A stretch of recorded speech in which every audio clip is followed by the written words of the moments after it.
छत्तीसगढ़ में सरेंडर करने के महीने भर के भीतर तेलंगाना में 22 नवंबर को 37 नक्सलियों ने सरेंडर कर दिया है। इससे पहले 26 अक्टूबर को 21 नक्सलियों ने छत्तीसगढ़ में सरेंडर किया था, जिसमें 13 महिलाएं शामिल थीं। तेलंगाना में आखिर ऐसा क्या हुआ जिस वजह से एक साथ इतने सारे नक्सलियों ने सरेंडर कर दिया? क्या यह हिडम्मा के एनकाउंटर के बाद नक्सलियों में समाये डर की वजह से संभव हुआ, या फिर गृह मंत्री अमित शाह के कहे मुताबिक वाकई में अब नक्सली गतिविधियां अपनी अंतिम सांसें ले रही हैं, या कि क्या जीवन की मुख्य धारा से इन नक्सलियों को जोड़ने के लिए सरकारी योजनाएं कारगर साबित हुई? इन्हीं सवालों की पड़ताल आज हम इस वीडियो में करेंगे। नमस्कार, मेरा नाम आदित्य कुमार कश्यप है और आप देख रहे हैं India.com। दरअसल शनिवार जिन 37 माओवादियों ने सरेंडर किया था, उनमें कोयवाड़ा सांव्या उर्फ आजाद, अप्पासी नारायण उर्फ रमेश और मुकाची सोमड़ा उर्फ एरैया शामिल हैं।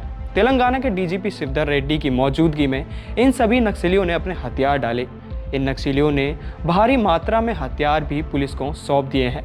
सौंपे गए हथियारों में एक AK-47, 2 SLR, 4 303 राइफल, एक G3 राइफल और 346 कारतूस शामिल हैं। सरेंडर करने वाले सभी नक्सलियों की गिरफ्तारी पर राज्य सरकार ने इनाम भी घोषित कर रखा था। आजाद, रमेश और अरैया पर 20-20 लाख का इनाम घोषित था, जबकि कई पर 5 लाख रुपए और कुछ पर 4 लाख या 1 लाख का भी इनाम घोषित था। सरेंडर की इस पूरी प्रक्रिया के बाद डीजीपी शिवधर ने बाकी बचे नक्सलियों से भी सरेंडर करने की अपील की। अभी आज 37 माओवादी सीपीआई माओइस्ट के बैंड ऑर्गेनाइजेशन, इसके 37 माओवादी अभी आज सरेंडर हुए हैं। हमारे 37 माओवादी सरेंडर हुए हैं। उसमें 3 माओवादी जो हैं वो वरिष्ठ लोग हैं, नेता हैं जो स्टेट कमेटी मेंबर की दर्जा रखते हैं। उसमें जो है अप्पासी नारायणा जो 32 साल से पार्टी में है और साथ में वो टेक्निकल टीम का सेक्रेटरी है, इंचार्ज है। और देन सेकेंडली जो है अपना आजाद है, कोयड़ा सांभैया एलियास आजाद, जो वो भी 31 साल से अंडरग्राउंड है, अज्ञात है, वो भी बाहर आ गया है। वो बहुत अपने नॉर्थ तेलंगाना के 2-3 जिलों में उनका बहुत अच्छा पकड़ था। वो बहुत ही इंपॉर्टेंट काडर है, वो भी बाहर आ गया है। और साथ में हिर्राल जो साउथ बस्तर के एरिया के बहुत ही इंपॉर्टेंट लीडर है, वरिष्ठ लीडर है, वो भी बाहर आ गया है। तो ये इसका एक मैं समझता हूँ वेरी इंपॉर्टेंट कामयाबी है जो ये बाहर आ गए हैं। और पार्टी सीपीआई माओइस्ट पार्टी के लिए थोड़ा बहुत क्षति है। तेलंगाना में अभी 59 लोग यूजी हैं, 59 अभी अंडरग्राउंड है। और उसमें भी 75 to 80% जो हैं, जो 50 और 50 साल के ऊपर हैं, हम लोग उनको कॉल दे रहे हैं कि बाहर आ जाओ, आप भी गवर्नमेंट के सामने आत्मसमर्पण कर लो और सोशल मिलियो में मिल जाओ।